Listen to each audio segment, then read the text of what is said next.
Malcolm X, what brings you here today? Well, I'm out here to see the successful expose of the New York City school system. It proves that you don't have to go to Mississippi to find a segregated school system. We have it right here in New York City. Are you supporting this boycott? Yes, I did support it. I came as an observer, and I supported it because it shows that the problems that the white liberals have been pointing the finger at the Southern segregationists and condemning them for exist right here in New York City. That was Malcolm X speaking in 1964 at a boycott of the New York City school system, which kept 460,000 students out of class. African American and Puerto Rican protesters wanted the school board to make a plan for desegregating schools. At the time, this was the biggest civil rights demonstration in the history of the US, bigger even than the 1963 March on Washington.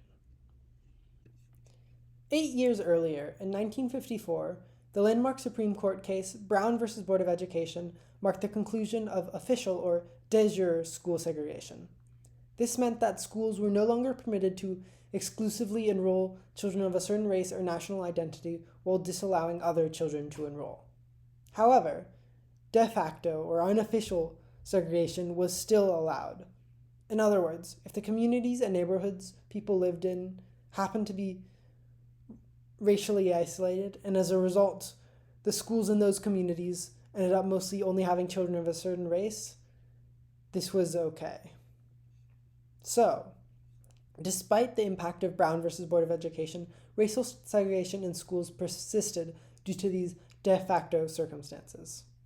Taking steps to proactively integrate schools was much less popular, even among Democrats. For example, now President Biden, when he was serving as a senator from Delaware, was a prominent opponent to busing, one particularly controversial strategy for integration, which involved transporting students to schools outside their neighborhood to achieve balanced racial representation. A 1978 New York Times article about the response to busing in LA included the following quote from a white mother. "Busing is destroying the neighborhoods in Los Angeles. If my kids had taken part in the program, I would have had them attending 4 different schools scattered all over the city.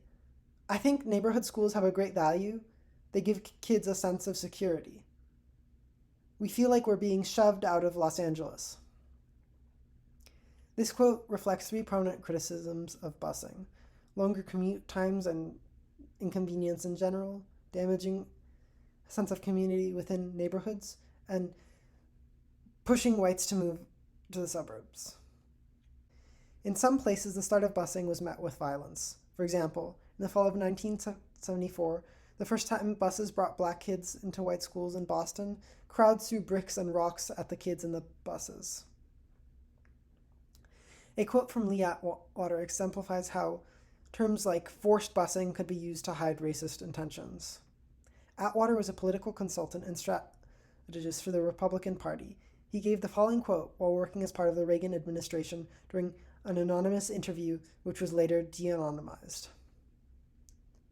"You start out in 1954 by saying, 'N-word, N-word, N-word.' By 1968, you can't say N-word. That hurts, backfires. So you say stuff like forced busing, states' rights, and all that stuff. You're getting so abstract now. You're talking about cutting taxes, and all of these things you're talking about are totally economic things, and a byproduct of them is blacks get hurt worse than whites." Many whites didn't want their kids to go to school with black and Latina kids, but politicians and the news couldn't be overtly racist. They had to use language and arguments that appealed to a wide audience.